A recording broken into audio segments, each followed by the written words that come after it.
Welcome to Past, Present, Future Cast, the podcast that's also a tarot reading.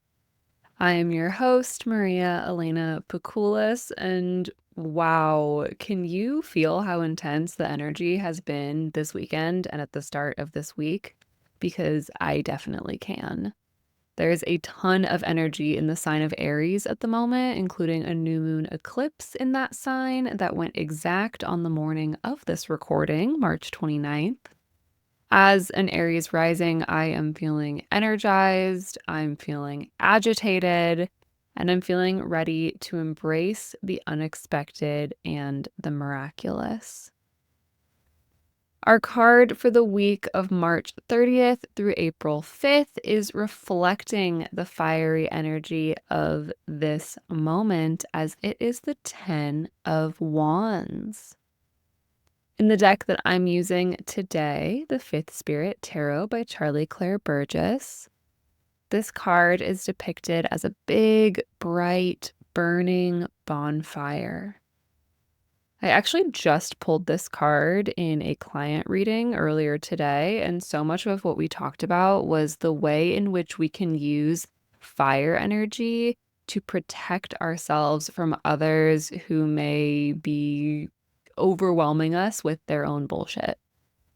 We talked about visualizing yourself standing within a ring of fire or imagining your aura as a bright bonfire around your body. Not burning you, but burning up anything that is not yours to carry anymore. You can do this physically by writing out anything you want to leave behind in your life and literally setting it on fire and then burying the ashes. A common method for doing cord cutting ceremonies, which is a ritual where you energetically separate yourself from someone you have been entangled with, is to tie a cord to 2 candles that represent the people in question and let their flames burn the cord away, thus separating the energies.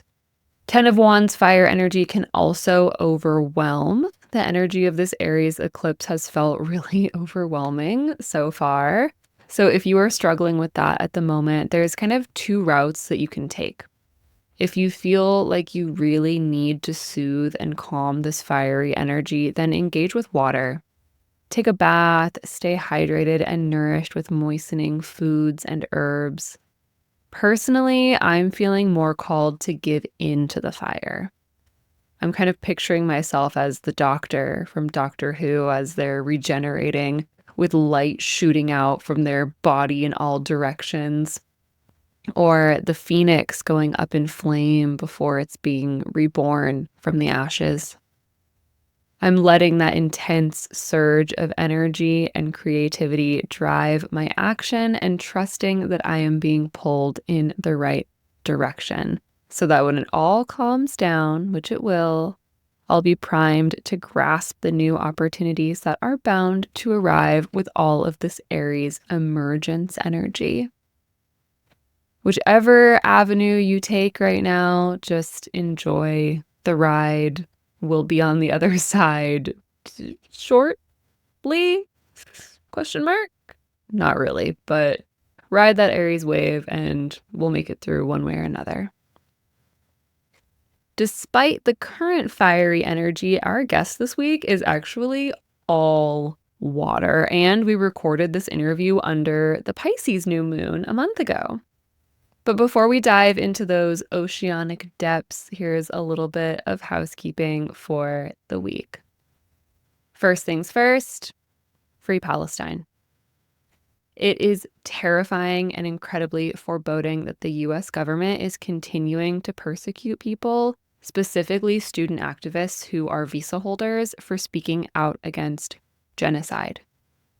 With Neptune moving into Aries, the era of the spiritual warrior is upon us, and I would reconsider giving your trust and attention to anyone in the wellness space who is actively ignoring the crises occurring in the US and around the world right now. If your spirituality is only serving you and not the greater community around you, then what is it for? It's more important than ever for those of us with great privilege and therefore relative safety to keep shouting and agitating and not letting up about these issues. So that's what I will continue to do on this podcast. Every week, I'm probably going to bring up something political while also balancing the fact that I want you to have a good time listening to this. So it's a balancing act, and I'm trying my Libra darndest. More housekeeping. Remember that you can become a free member on Patreon for exclusive content like journal prompts, guided meditations, and tarot spreads for you to try at home. All of that content will continue to be free for all members, and I have added 2 new paid tiers if you are enjoying the show and want to support its creation. So there's a tier where you can give me just a few bucks a month and receive the satisfaction of supporting independent media. And there is a very special tier where you can receive your own personal tarot reading each month, delivered like a little personal podcast straight to your phone or email. There are only 3 spaces available on this tier as of right now, so make sure to snag one if you are looking for consistent, personalized spiritual guidance. You can become a free member or join one of the tiers at patreon.com/Persephonic. That's PERSEPHONIC. Of course, you can also schedule a one-off reading with me at calendly.com/Persephonic or by reaching out via my website, persephonictarot.com. Lastly, if you are in Tucson, you can receive an in-person reading during happy hour at the Moonstone this Friday, April 4th. Find more information about that event on my Instagram at Persephonic777. Okay, that's all that this fiery Aries moon has to say to you today. Let's cool it down by diving into the endless Piscean waters with this week's guest. All right, hello and welcome. I am here with Tobi Luar, aka Rainbow Empath. Tobi is a psychic channel and healer, and I'm so excited to have you here today. Tobi, how are you doing? I know, I'm so excited. I felt good, a little nervous, but also too, just like, I don't know. I feel like the best way to say it is just like feeling good in the energy, even though there's chaos going on. Even though there's chaos going on, and you Spiritual. are such a from what I have gathered from meeting you a few times, is that you're a very sensitive person. We were just talking about that you are a Pisces, so I'm sure Yeah. you are feeling into a lot of the wild and crazy energies that are swirling around us right now. Oh my God. Tell me about it. That is very much the best way to say it. It's like it's on my radar, but at the same time, it's like it's so overwhelming to find the balance within the chaos that is the reality, and then also try to like make sure I'm tending to myself at the same time. And it doesn't help that I'm like a Pisces stellium. So I have 5 placements in Pisces, and basically my big 3 is all water. Oh my gosh. That's a lot. So to me, kind of like navigating everything has basically been the journey, but I feel like that is what very much encompass kind of like embodying Rainbow Empath. Like Rainbow Empath is more than just me being the psychic and also me being the tarot reader. It is also me that has the opportunity to hold space for others, create a safe space for others, no matter where they are on the beautiful spectrum of humanness that we are.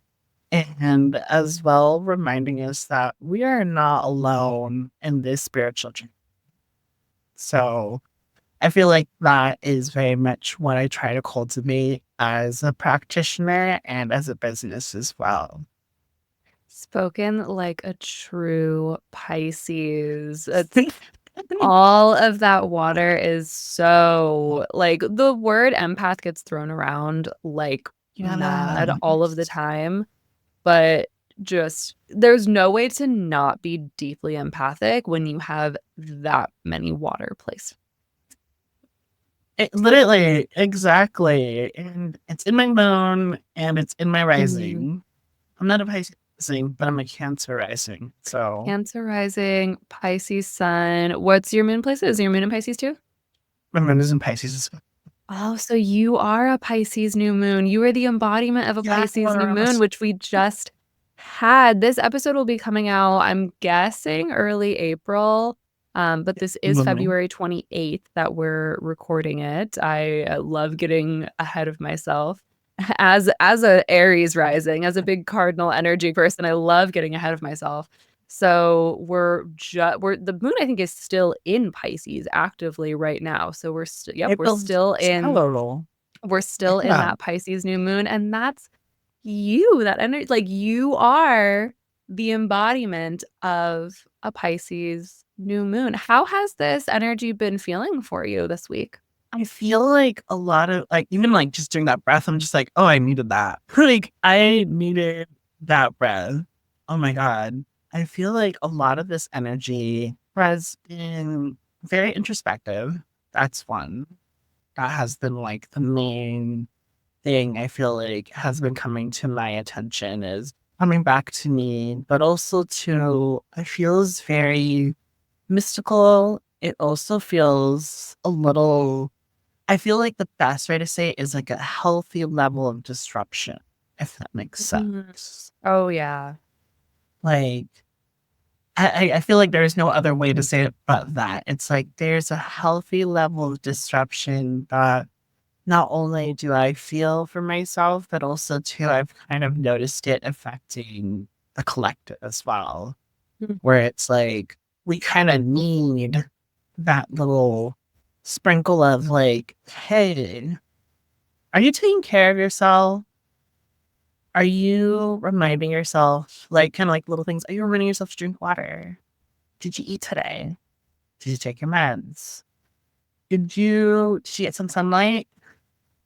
Did you go run and put your chapstick on and grab some hand lotion before you started recording, as I had to do? We were so close to hitting record, and I was like, I have to moisturize my lips and my hands now. This cannot wait. Exactly. So it's like, it's almost like embodying self-care, but also too, it's kind of like this gentle reminder of like, are you setting your intentions from a heart-centered place?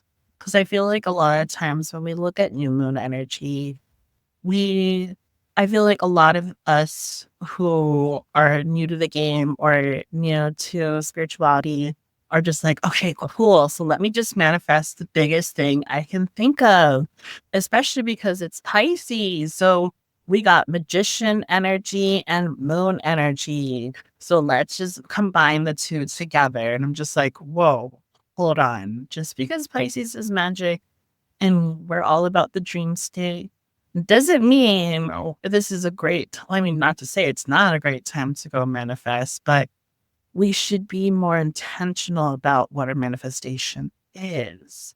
And also, too, that there is no rush. Because I've met way too many people recently because I also work at a crystal shop too, where I'm having an open discussion with them, like, I need to make my manifestation happen now. Especially because because March is coming right around the corner, and it's like, it's eclipse season. It's Venus in retrograde. I also have that Mercury retrograde going on. I need to make my manifestation happen now. Who said that you had to? Are you in a place right now where you can hold whatever it is that you're trying to manifest, especially if it's something really big? If you're not, are you prepared to actually manifest your dream job and $50,000? Because it seems like it's like when you're in that state of like, oh, I just need to do big and now, and you haven't really like settled into your practice. It's like, one, you're asking for stupid shit, TBH. And two, can you even hold it? Can you even hold it if that came into your hands right now? Let's work on that first. Exactly. And that's kind of where I feel like this new moon in Pisces is challenging us. It's challenging Mhm. us to see the autonomy of our humanness, to remind ourselves of our authentic self, but also to kind of like really anchor in kind of like if you were to dream, like the way I like to paint the picture, it's like if you were to dream right now and that dream were to become a reality, can you step into it? Mm. Can you step like if a portal opened and your dream was right there, can you step into it? Yeah. Can you embrace it? Can you feel it? Would you be able to like actually feel it and embrace it? Will it feel good? I like how you said that too. Would it fit? It's like it's kind of like Cinderella. It's like, does this shoe fit? Who knows? But I feel like that's kind of where a lot of what I'm picking up and also too what I'm seeing. And I feel like especially with a lot of the energies that we started off at the beginning of this year, Pisces New Moon is asking us, slow down, tend to yourself, listen to your emotions, listen to you. What is what does your shadow self have to say? Oh, yeah, especially with that connection to the moon Yeah. card. Like, Pisces is so Yes. deep and is so wise.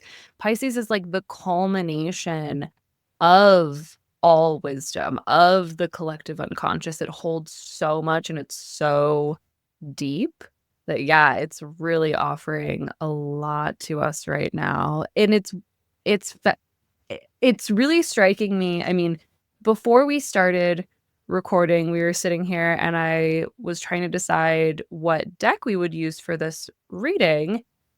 And I've generally been using the decks that I typically use in tarot readings. A lot of it has been with my Fifth Spirit Tarot because so many of my wonderful guests are like beautiful and queer. So I'm like, let's use this super queer deck. And maybe that might seem like the first deck I should reach for talking to Rainbow Empath. But I just so randomly was like, "Oh, I'm gonna pull out this deck that I haven't used in probably a year, the Neo Tarot by Jericho Mandybur, which is subtitled A Fresh Approach to Self-Care, Healing, and Empowerment." And when you're talking about Pisces inviting us into this moment of nourishment, this moment of inner tending, this deck is so connected to that concept. It's so like it is made intentionally to help us do that. So that was really a little intuitive moment. Yes. It's this one. It's got to be this one for this reading. Yes. I feel like the best way to say it is like this is a time to receive in general. We Mm. as individuals and we as the collective. And I feel like that has been the biggest thing that has been coming to my attention is surrender, receive, listen. So at this time, we are fresh off of the recent Ostara Witchcrafted event, and I connect you with Witchcrafted because I met you in person after the last Samhain Witchcrafted, the one in October Mhm. 2024. Beautiful, our mutual friend Rose had connected with you, and Rose and I were going to be in Phoenix. And Rose was like, "We got to meet up with Toby. They seem really like the real deal. Let's go see what's going on with Toby." And we in classic tarot reader fashion, I swear, I was like, three tarot readers walk into a kava bar. What are we gonna do? We're gonna sit in a circle and each one of us is gonna pull out a tarot deck and pull a card for everyone Really? else. It was so funny, and I distinctly remember you pulled the Four of Cups for me. Everyone else was getting, like, Judgment and the Star, like, everyone else, I swear, had major arcana cards, and for me, coming off of, like, 2 weekends in a row of doing an insane amount of readings, it was the Four of Cups, and Toby, you were looking at me and you were like, "You need to rest, like, you are being invited into some serious rest, you need to chill out and receive." And literally 2 weeks later, I had my very first case of COVID. No way. It wasn't until I think just a few weeks ago that I remembered that and like drew the connection and was like, oh yeah, Toby said I needed to lay down. And so I did. If you weren't going to do it, Spirit made it happen.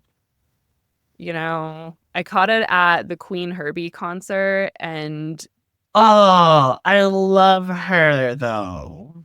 you know what I'm manifesting on this full moon is Queen Herbie coming onto my podcast. Oh, yes, especially because she is such a beautiful, not even just spirit centered, but like such a beautiful heart centered artist who's revolutionizing, I feel like, the music game. Furiously. Like, there's a lot of Yeah. new artists that I love that are like revolutionizing music and revolutionizing how we're sharing. Essentially, that's what music is, sharing just a beautiful frequency with everyone else. And so she's one of them. I love her. She's great. It was an incredible performance. I'm still so happy that I was there, even though it took me out afterward. I was worn down though. The thing is I was really you called it out and you said it to my face and I was a little bit annoyed, but you did not pull any punches and you said you're a little bit depleted. And then my body said, yes, listen to Toby, listen to Tobes. So how was reading? You were reading not necessarily within the witchcrafted market itself, but there's kind of Mhm. simultaneous market going on at it's called Casa Medicina, correct? That is the nickname for the community itself, and also the space that is held for the healers and other practitioners who facilitate mediumship, tarot, yoga, and lots of other beautiful events. The heart of Casa Medicina is Tingled Roots Botanicals. Okay. And I got to meet, she goes by Mary Helen Yes, because Mary we have the same Ellen. name. We're both Maria Elena. So I got to meet her for the first time, which was wonderful. Oh, I'm so happy you had the blessing to meet her because she is truly the heart and the soul of that space. And the best way I like to describe her too is that she is the mother shaman of Mm, that space because she not only is there sharing medicine, she has such a beautiful, unique way of holding space that comes off as like divine mother energy, but as well, like she is a mystic. She has so much knowledge and wisdom, and far more than just plants. Like, let me tell you that I've had conversations with her. I'm like, oh, girl, this is wild. Like, we talk about magic. We talk about medicine itself. We talk about the beauty of life and so many other great things. And she's such an amazing person. And so she came up with this idea around that time last year to hold space for a community based market. There's just something a little small, a little easy, a little breath of air in case you need a break. ooh, love And that. while you take that break, get yourself some tea or get a latte, get some medicine with you, and just enjoy, like, whatever the season it may be, enjoy that moment, enjoy being gentle, and enjoy local practitioners and vendors that are there. I got to connect with the rest of the community of both not only Chingle groups, but of Casa Medicina, and all I can say is I fell in love. I fell in love. And at that moment I knew I was just like, I need to join more events through Casa Medicina. And also too, it made me want to get involved with the people in the community within the Glendale limits, but also too within the community that is connected to Casa Medicina and Tango Roots Botanicals. So, and I saw it very much through the practitioners that are housed there. They all come from this big, beautiful heart space, which I feel like a lot of times in this spiritual world and in these spiritual communities, sometimes we forget about. Like, we forget about what we're doing and why we're doing it. And I think I went on a rant not so long ago where it's like, are we doing this from our hearts? Are we coming from our egos? What are we doing here? Hello? Aren't we all here to just share love, share understanding, and share guidance? Or are you here for a money grab? Or you're here to like make yourself look like, oh, I am the rainbow, I am the sunshine, I am the I'm the breath. coolest person in the room.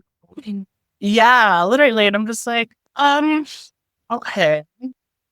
Well, I don't know if that helps you in any way, shape, or form, but what happened to us helping each other, helping the collective, helping the community? Where again, coming back to that same thing where it's like, where's the heart? And very much that's what I found there. And it was a lot of like all I can say again, it's like it was a lot of fun. Thoroughly enjoyed it.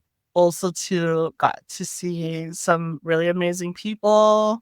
Got to see some of the people who also came from Witchcrafted, both vendors and people who just happened to come from there. And it was a beautiful time, beautiful energy, and it's always such a beautiful atmosphere there. So like I always like to say it's like walking into a home. Speaking of the heart and why we do some of this work, Toby, can you tell us a little bit about what your work looks like at this point in time and what is your purpose in doing this? What feels like that heart-centered space for you? I love that question, and I love that or like we're diving into that because I feel like that is kind of where a lot of my introspection has been coming in towards. Is I feel like a lot of my work has changed from simply looking at the world through the lens of magic. And the reason why I'm saying it specifically like that is not like saying, or I'm looking at through a rose colored lens. It's like, no, looking through the world through the lens of magic is very different from looking through the lens of healing. I say that as someone who, before I walked this full path of spirituality, as being a healing practitioner, and as well doing all the things I do now, I was a chaos magician. I started off in occultism. That was my beginnings. I won't deny it. Sometimes we got to start in the dark and then work our way. So work our way around. And in a way, I like to say my journey and what I'm doing now is more than just an embodiment of light. It is the embodiment that is like kind of like looking at the human world. It's like finding that balance, finding that harmony, and finding peace in that, and creating peace in that, and creating peace within ourselves. So I feel like a lot of where my business is leading towards and what I'm hoping to create as a practitioner is not no longer just a safe space, but a space that encourages us to come back to our hearts, no matter what state they're in, and to encourage us that healing doesn't always have to look a specific way. And healing doesn't have to be, let me check off all the boxes because that's the way it's supposed to look. Is that let me just check off all the boxes. And I'm just like, a reminder that healing is a journey, healing is non-linear, and healing is a lifetime, but also too, it has ebbs, it has flows, it has waves. And I feel like that's a lot of what I'm working on in current projects that I have my focus on. And as well, that is something that I'm even kind of introducing and as well continually trying to like plant those seeds in my students. So I hold space for a course called Conscious Power. It is a beginner's course in psychic understandings, and we dive into basically kind of like the basics. Because there's a lot of people who step into the spirit world and they're just like, I don't know where to start. And you can always just say, like, start off with meditating. And some people do that and then they get a little lost. Or the best way to say it, it's like some people want someone to hold their hand. The thing that they actually need is they need someone to guide them. They need someone to know, like, I'm not going to hold your hand, but I'm going to stand with you. I'm going to hug you and we can walk together. But I'm not going to hold your hand. Because if I hold your hand, that's me telling you, I'm going to tell you every single step. And I can't tell you every single step because I'm not going to know what the step's going to look like. And you're not going to know what the step's going to look like. And it's okay to wander into the unknown, but let's wander into the unknown together. And I feel like that's kind of where a lot of where I feel like I'm channeling the energy of Rainbow Empath towards is kind of like, and it's so funny, like even saying that right now, like kind of like walking to the unknown, because that is the main tarot deck that I love to use. Is the wild Yeah. unknown. Kim Cran's Wild Unknown Tarot. Yes. Yes. Such an iconic deck in It such, really is. I love it so much.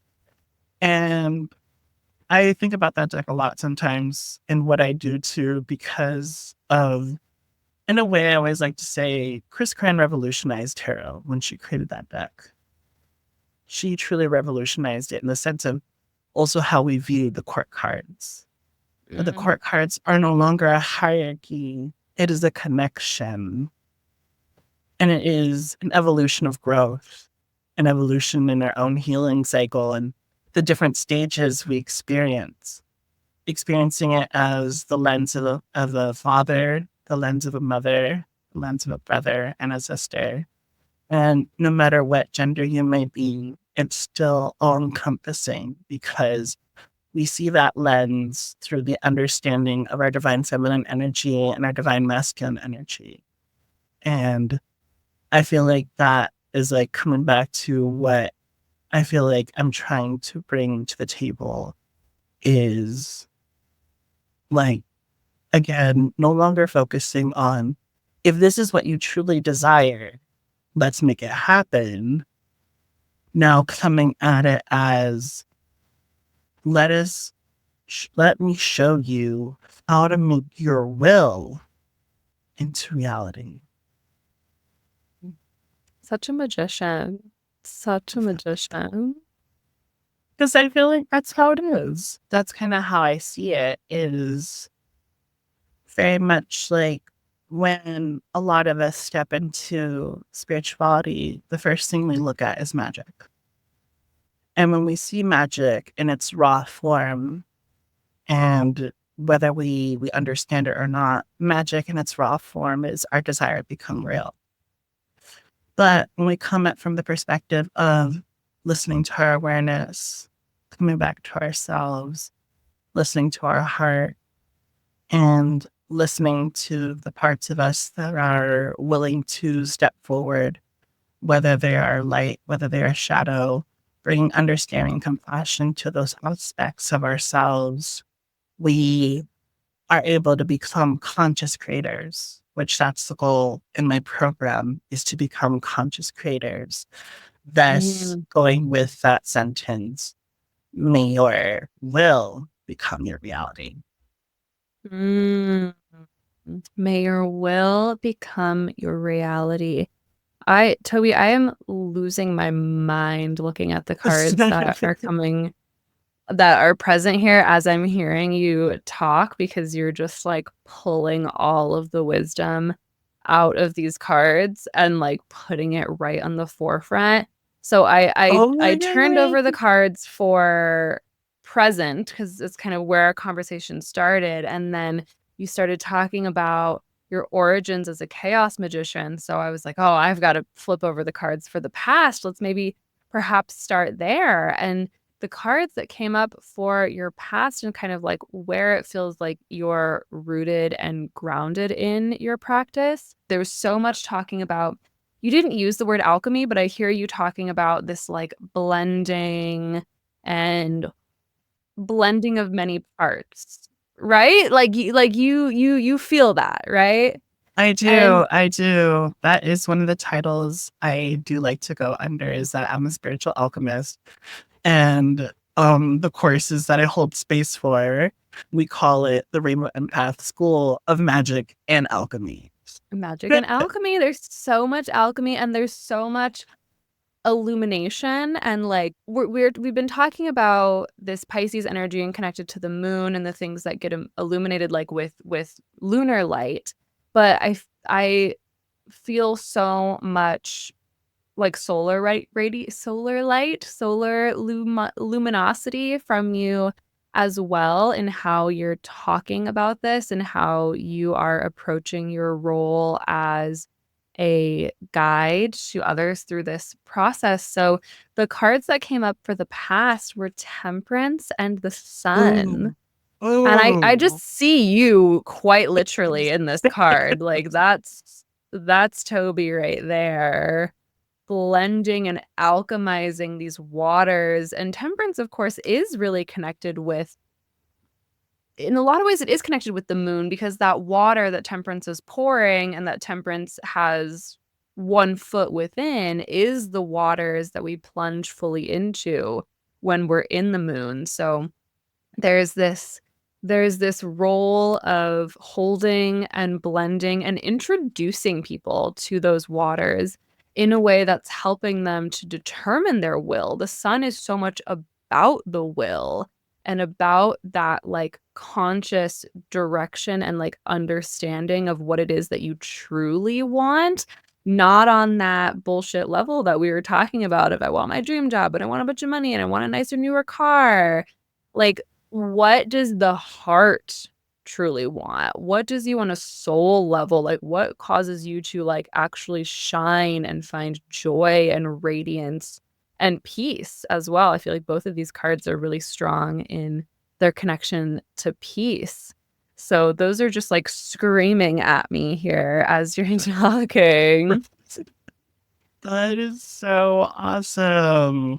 That brings me literally so much happiness, especially because I feel like those cards, I feel like really do honestly emphasize kind of like the the energy that is kind of like the journey that I currently am on, where it's like a reminder of, are the things that I'm doing for myself sparking joy and happiness in all that I do? Am I reminding myself too, as I'm in the pursuit of joy and happiness, am I receiving that same light back to myself? Or am I the sun itself and burning myself to warm others? 'Cause that's a dangerous game that we can play there. Exactly, exactly. And you know what? I will fully admit this with much vulnerability and love, is that like I do that sometimes and I still do. And I have a Yeah. tendency at doing that. And I feel like that has one of the things that has definitely come up with this Pisces new moon. It's just like, Tubby, hello. Remember, you just because you consciously choose to be a one man show, does not mean you should burn yourself in the process. You have to remind yourself to also nourish yourself with the other elements. Ground yourself, be gentle, hydrate and heal yourself with waters. And also don't forget to take a big, deep breath in and share that love back to you. So Peace many of us out. who are called to service have that tendency to give too much and to lean into, yeah, like you said, burning yourself out to warm others. And one of the things that I've had to learn through my Saturn return in Pisces in the 12th house is that that is coming from a place of ego. And that is coming from a place of, well, I can and I can do this. And like I'm gonna be the brightest bulb in the room and I'm gonna show everyone, they haven't necessarily asked for my help, but I'm gonna give it to them anyway because I can, because I'm here to serve, because I'm here to help, because I'm here to do all of this. And it's like, whoa, whoa, whoa, whoa, whoa. Where's the balance? Where's the temperance energy there? And I want to read the two. So one of my favorite things about Neo Tarot as a deck is each card has an affirmation that goes with it, like a self-care affirmation. And I want to read the two for Temperance and the Sun because they're just so Jericho Mandybird just did such a good job of writing this book. So with Temperance, it says, I find balance in knowing I am surrounded by beauty and protected. And the Sun says, I am ready to fully own my story and step into my power. I love that. And those affirmations have so much relevance to the conversation that we've been having as well. I'm just like, yes, I receive that. I receive that. And to all who are listening, I hope you receive that too. Like, if you need it, take it, baby. please. And it's so funny you also said about how burning ourselves is kind of like it's coming from a place of ego. I was just like, oh, you know what? You're right. That is so true. Especially because I feel like that was one of the things I was sitting on, which was like, why do I do that? Why do I inherently feel like I have to constantly perform? But then there's also that other aspect of me that comes from a space of like, well, if no one else is going to do it, who is? Which again, if we think about it, like now I'm thinking about it, it's like that's an ego response still too, where No it's one else like, no one else can do it, only I can. yeah, and it's like, and that's how you end up bringing yourself out. And I feel like that is kind of like, in a sense, where like the alchemic part of ourselves can step in. Is now like, all right, so you've created the fire. Now let's turn that, what you've now become, a bit of a bonfire. Let's now try to ease it out. Let's stop feeding it air. Let's stop feeding it the earth. If we need to, let's put some water on it. Let's kind of help steam it out. Let's breathe it out and just like let it become more settled so that when it is time to turn yourself on and like be that shining light, it's coming from a place of like, oh, I can actually hold space for this and not feel like I'm dying. But it's like, Let's no. temper that energy. Let's temper that. Mm-mm. Let's temper the sun, that intense radiance of the sun that can be, we live in the desert, that can be dangerous and destructive. We got to temper that energy to bring it into balance. And it feels like looking at this, it feels like you have done so much work to get really clearly aligned with this energy in a healthy way and to get to the point where you can now help lead and guide others through that process. And one of the reasons why I say that and why it stands out to me so intensely, because I said I flipped over the past and the present at the same time. So this is how the past cards came out with Temperance and the Sun in this orientation. And just visually, I want to show you what the present cards look like. They're both from the Minor Arcana. So it feels like Okay. this is, you did the work and, dare I say, mastery here. And now you're helping to guide others through that process. Look at that mirroring. Wow. Just Even the color visually. The too. colors, that big sun on this card, like Yeah. this deck does such a good job of using a very limited color palette that really helps to illuminate like the specific journey and the sort of elemental energy of the cards is almost flipped because we're going from Temperance and the Sun. Temperance is the card that's in these earthier, darker tones, more focused on the greens with the black sky. And then the Sun has these pinks and these oranges.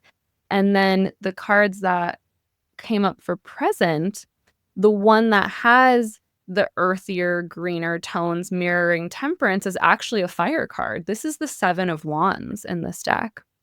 Mm, And this feels wow. like you in your role of helping others to find their passion and what feels, I want to say grounded, even though this is a fire card, but what feels like a grounded and healthy way to play with that fire, to dive into the magic, to find their vessel for bringing about their will and desire. We've talked so much about, making our will and our desires manifest. You're guiding them through that process. And then the other card, which has this big, beautiful sun in the background, is actually a Pentacles card. This is the Page of What? Pentacles. Oh my So god. finding these beginners and giving these beginners the tools to get really clear on manifesting and creating their desire through the Seven of Wands. I feel like that's something what I'm trying to do, and not only in like teaching conscious power, but also too that is kind of what I'm working on my next project. Mm. So my next project, in a sense, like a little preview. The title of the project is literally the essence of the project, which is the healer's path. Mm. And the essence of the healer's path is in what the first project I'm working on is the essence of how we heal ourselves first. And that is the inherent project I have been working on in the last almost 2 years. And I think the thing that's inspired that a lot as well is when I decided to go even deeper into my own healing. And the way I did that was actually in a very traditional way, which a lot of people I feel like when it comes to spirituality are just like, oh no, why'd you do that? Like, why? Which is, I went to therapy. That's what I did. I went to therapy. And it's not to say there's nothing wrong with therapy, but for some reason, whenever I bring up therapy to other fellow spiritual people or even practitioners in the healing game, they're just like, oh, why therapy? And it's like, well, because it's a bridge. Why not? Exactly. Why not? Why not? Exactly. Why not? But also too, like something even way before even diving into therapy, I was actually studying psychology for a few years before like life happened and I dropped out and I couldn't finish school. I full heartedly believed because during that time I also started my craft and my craft, even though it was in chaos, I did theorize. I was just like, there is a bridge between the spirit world and psychology. They are meant to be together. It's just that we live in a reality where they're just like, according to science, we cannot blend the mind with magic. And I'm like, girl, they're one and the same. They are Yeah. one and the same, two different foundations. They belong together. There's a bridge that happens there. And so if we allow them to meet each other and we allow them to put themselves together, there is so much beauty that comes from there. And I did a lot of my own healing through spirituality and through spirit modalities, and that helped me a lot get to where I needed to be. But there are still some of those missing pieces where I'm just like, all right, I need someone else to help me kind of show me another perspective. And what better way than the wheelhouse I was very comfortable in, which is psychology. And so coming into that space is what inspired me even further of just like, wow, like not only was I able to go receive this and be able to find amazing because in a sense that's like a therapist is also a practitioner in their own way. Find amazing practitioners within this psychological space. I was able to bring some of that healing that I did for myself and then incorporate that and translate that energy into my work and be like, oh my God, this is the full circle moment. This is the energy that I feel like people need right now. And so that is kind of like what I'm trying to do in this next project, which is the like I guess you say the project name is the Healer's Path. And in hopes to help people understand how to heal themselves, but also to I'm I feel like the best thing I feel like a lot of where I'm being led to right now. And I feel like what I'm about to say comes from like almost like an ego mindset, but it's like I don't know why I see it this way. It's like I feel like I'm trying to revolutionize magic itself, and I'm trying to revolutionize how we see energy healing and Mm. our approach to energy healing as well. So that's my hope. My hope through like basically the Rainbow Empath School of Magic and Alchemy is that revolutionizing magic and revolutionizing healing and changing the way we approach both these facets and being able to come from a new direction. So, coming in the direction of magic will become reality, and coming from the direction of healing, before you go out and heal others, please remind yourself to heal thyself. Yes. And I mean, it's such a good time for revolutionizing anything that we feel needs to be revolutionized right now. We're in the era of Pluto and Aquarius. We're in just in 2025 right now. You know, all of the outer planets are changing signs. It is time to do things differently and approach things in a different way. So I am all in favor of that. From your perspective, especially I'm curious in particular from the perspective of energy healing and being a healing arts practitioner. What revolution would you like to see? What needs to be immediately addressed in this realm?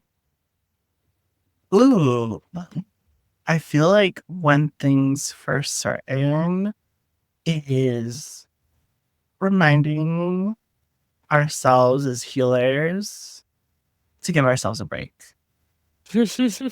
Like, I think even though it sounds so small, I'm like, revolution. That's where the revolution should start. It's just like, Yes. it is literally take a break. I feel like some people are already doing this, but it's like healers need healers and emphasizing that even more, whether that's through Reiki share or something where it's like, I feel like I want to take the next forward beyond or just Reiki share because I feel like Reiki share is great. I just experienced my first one not so long ago. It was a beautiful experience. I loved it. But even though being in that space, even though it was so great and so beautiful, I was just like, this is great.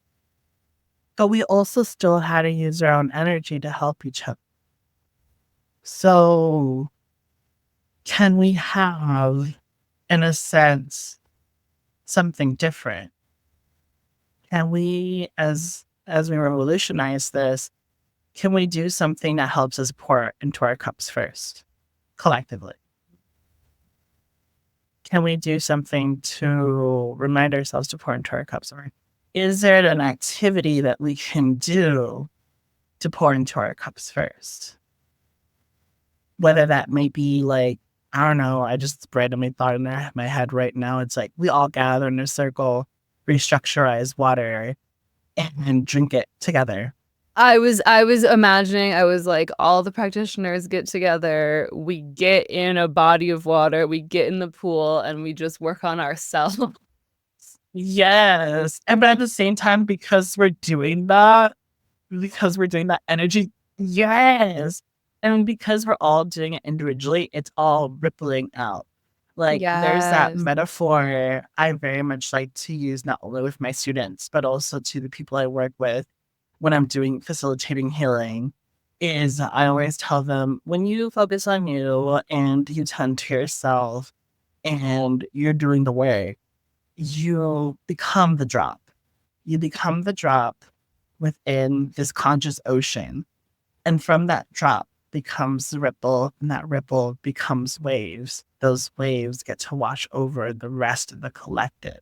So when you tend to yourself first and you think, I'm not doing enough for my community, I'm not doing enough for others, you're already doing enough by tending to yourself. Because that energy translates to everyone else. When you do that work, that energy gets to shine outwardly, that love, that understanding, that compassion, that immersive shadow work of understanding ourselves gets to, it's like you're giving permission to everyone else. And not only are you giving that permission to the collective, you're also giving that same energy and collective understanding to every aspect of you, through the you that is existed internally, the you in alternative timelines, your past lives, your ancestry, everything that you're inherently connected to, it all goes to them, everyone. But all you have to do is have the bravery, because that's what it is. It's bravery in a sense to do the work. Because a lot of times when we see the work, we're just like, oh no, the work. I can't bear it. And it's like, oh, it's deep, but it's also not that deep. You Yeah, just you have just have a little to. sliver that you're responsible for. Exactly. And you're just responsible for you. And that's enough. That is literally enough. And I feel like that's where even I have to remind myself, like, that's enough. Me doing just me, that's literally enough. And showing up for myself is enough. Okay. And even if I can't show up for someone else, I can at least I know I can show up for myself. Yeah, absolutely. I hear so much in you talking about this project where you want to see your work go, this revolutionizing of how we are holding our own energy, especially for those who are such bright lights, who are drawn to service, who are drawn to healing work, who are drawn to energy work, who are drawn to magical practices. There's the cards that have come up for this. I've been getting a lot of fives coming up in these readings, and I love that they're coming up here because fives, as I have said before and will say again, are often they're the scarier cards in the minor arcana. They don't look as welcoming. They look a little frightening, and it's so much about change. And what I've been learning through these interviews is that these cards are also in many, many ways about the assistance that we have available to us during times of difficulty and during times of change and shift.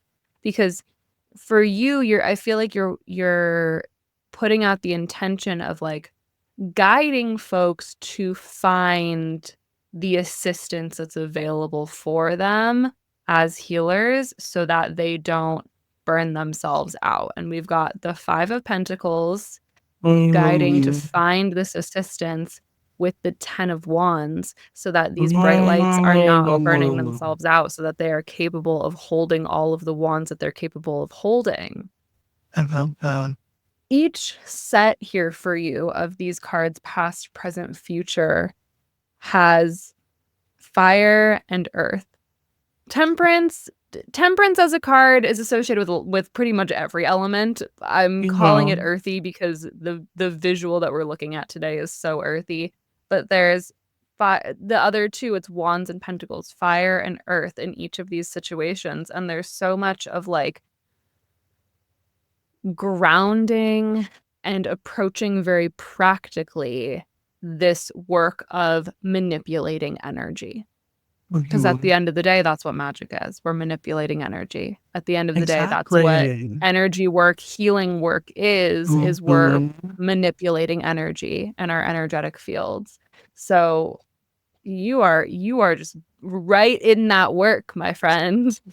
I feel like with one of the questions I believe you asked was like, kind of like my purpose is I feel like that is what my purpose is here, is to create the change, embody that change, but also to is help people in this way, because I feel like a long time ago I received kind of like that message and kind of like, I'm here for people and I'm here to support them. I need to go be with the people. But to be with the people, I must be the person myself. Mhm. And so by embodying that for me, I can I can not only just teach it, I also have to remind myself to also lead by example. I feel like what even going back to that same thing, what needs to be revolutionized in the healing space as well is like adding that on there. Like we are revolutionizing by reminding ourselves why are we here in the first place? Like because of that. And I 100% like even resonate with like everything you shared too, because it's like that's how it started. It's like it did start that way where originally when I started off the path of chaos, I chose that path only for the sense of he already had in the sense the influences through, which was funny, my first tarot deck was my greatest influence into the path of chaos, which was Aleister Crowley's Thoth deck. Such, yeah. Talk The about Thoth chaos deck. magic. So at the time, we being like just a beginner, was just like stumbled upon this deck, and I'm just like, all I remember when I stepped into it was like I think my second or third crystal shop, and I saw that deck on display, and I also saw the backing of it, and I looked at it, I'm like, I want that deck so bad. Like, I don't know what it is, but I feel like if I were to get my first deck, that's the one I want.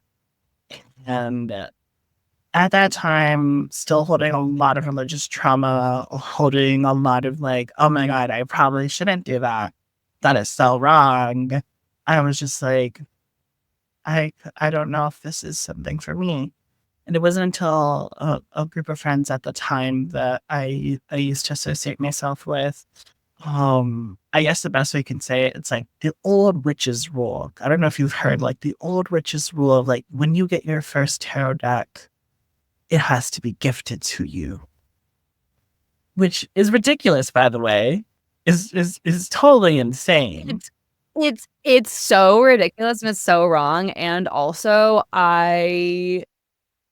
I'm such a dork. I perpetuate it. And because I'm like, I don't believe in it. And I'm always telling people, no, just buy your own deck, it's fine. But I'm always like, I was gifted my first deck though.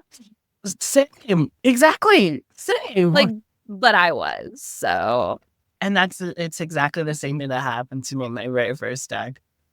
Was the old witch's rule, which is when you're ready, you are gifted your deck. And I was gifted my deck, and it was exactly that deck. It was and it was a knowledge of Thoth deck.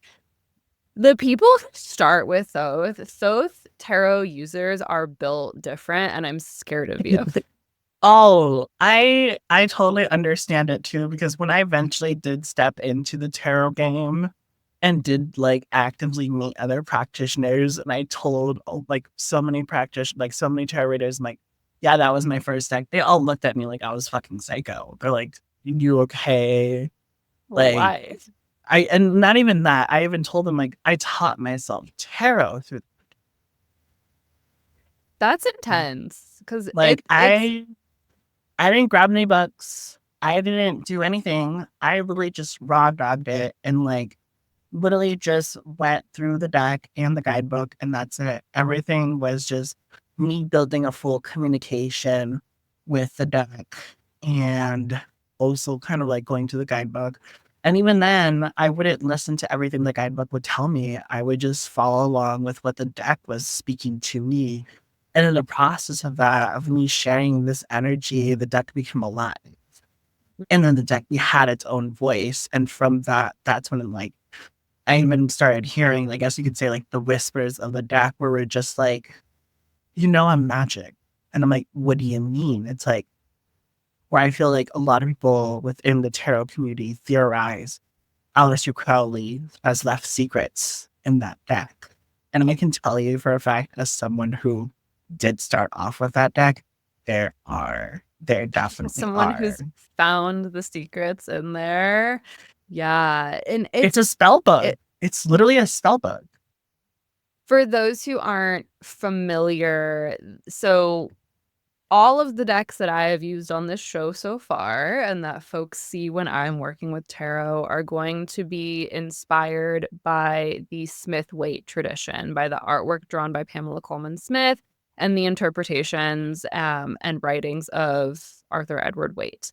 And that's like one branch. I like to say that there's Mhm. three kind of major branches of tarot. The Mhm. most common and most popular is going to be the Smith-Waite tradition.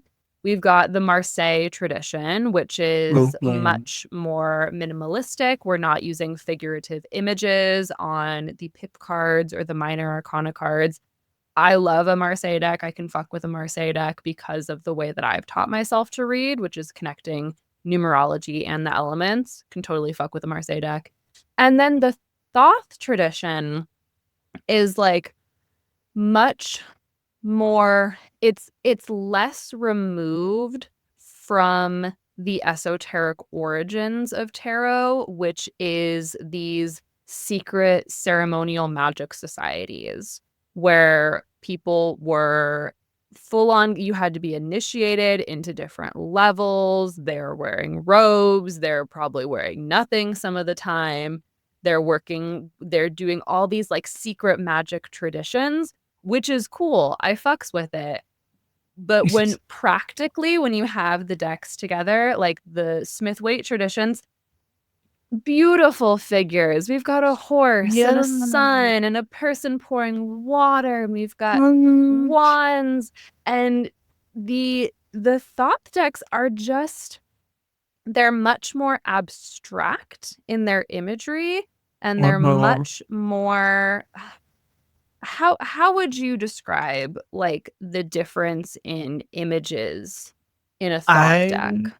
would say the images in the Thoth are very much, it is not just every card is a page in a grimoire, is every card is the spell itself along with the relic. Everything has everything you need almost in it, and also it is also missing. So the cards themselves, why they are a mystery is because they are puzzle pieces that can be plugged into each other, but also too, depending on how you build the relationship between you and the deck, every single part of it is alive. It is conscious. It is both a relic, it is a weapon, and it is also its own history. Mm-hmm.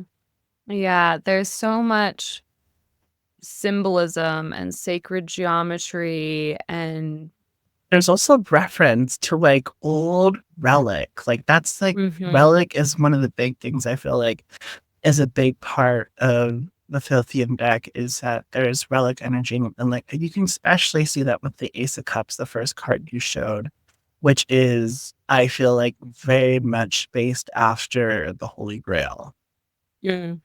and the essence of what it is, which is if you consciously pour into this vessel, your wishes become true. But in order to go get the actual grail, you must go through many trials and tribulations in order to achieve it. And just because you go through its trials does not mean you will receive it.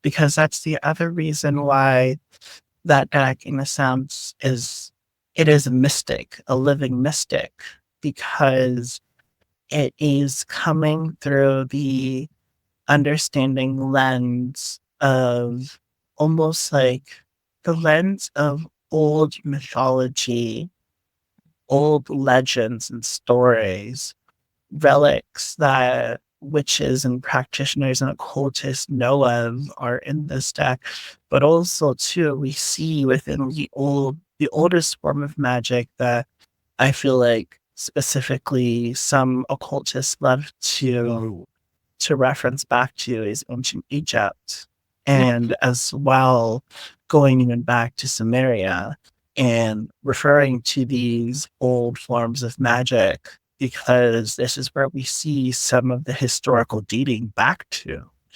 And that is very much apparent in that deck, which is why I say like Yeah. the deck in itself is a spell book, or even more inherently, it is a grimoire. And because for witches, it's a book of shadows. This is not a book of shadows where it gets to get passed on from generation to generation. No, it is a grimoire. But the question is, will the grimoire speak to you? Will it live and Mm. breathe for you? The question is, if can you live and breathe for it back? And that was the lessons I've learned when using it and also stepping into chaos magic and eventually realizing I don't want to breathe this anymore. I don't want to breathe into this anymore. This is not this is not where I find my peace. If anything, this is where I discovered my ego. I discovered though the freedom to be angry, the freedom to create, the freedom to also um follow within my own beliefs. And also the best I don't know why I want to say this. It's like challenging the devil. I say that from someone who literally grew up in the Catholic Church. Um, and in a sense, that deck told me how to, and it felt like challenging the devil. It showed me how to also face my own demons, but also say, like, although your demons are there, your demons are also your friends. Mm.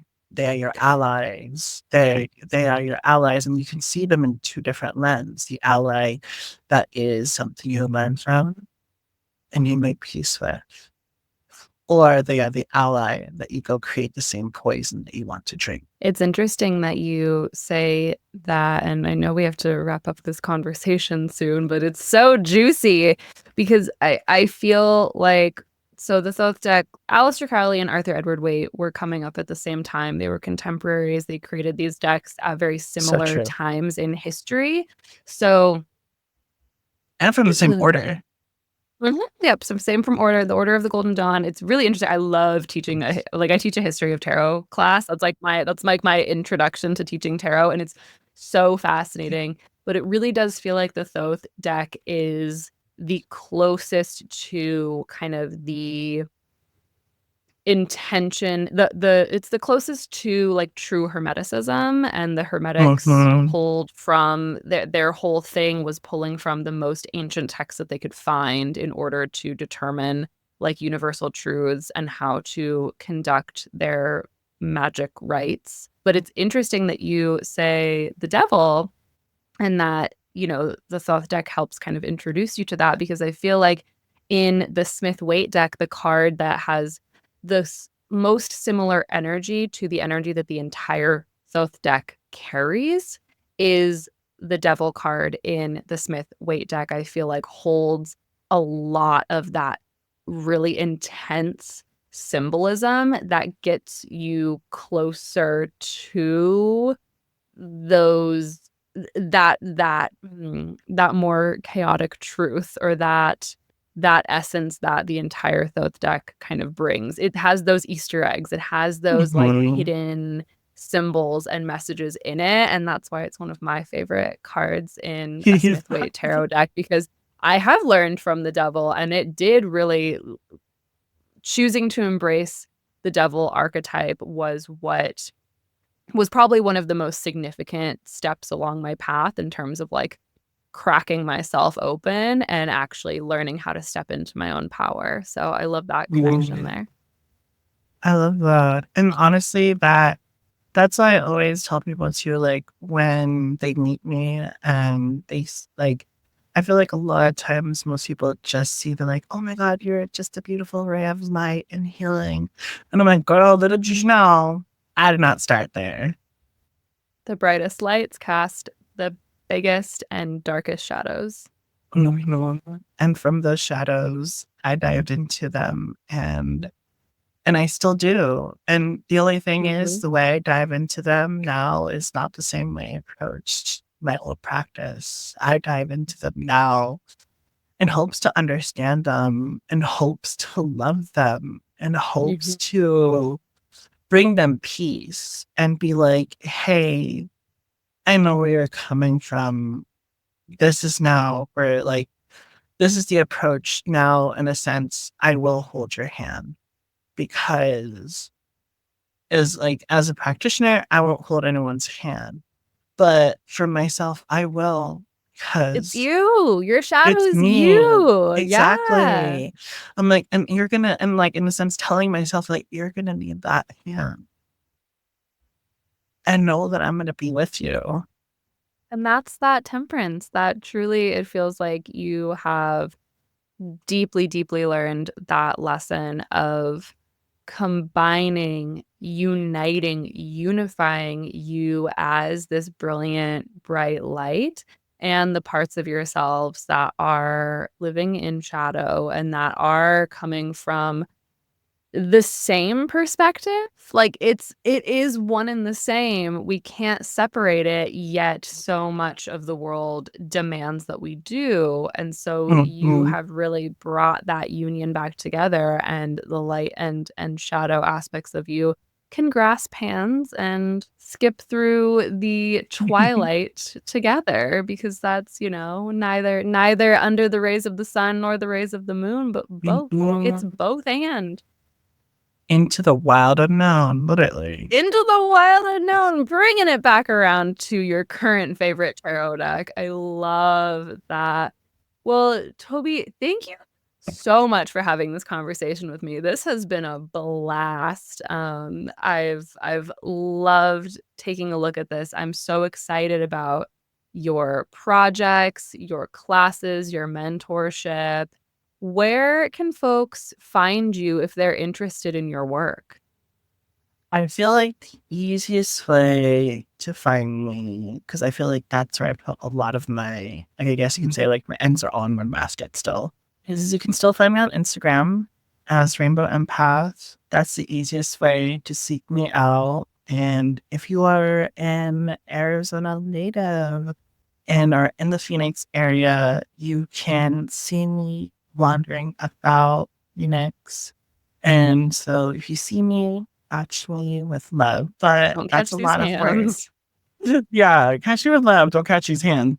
But you'll find me more on Instagram. That is where I've made home. And I do have other social media platforms, but that's the main one. And then you can also find my voice and my frequency also too on Spotify and Apple Music through the Rainbow Empath podcast too.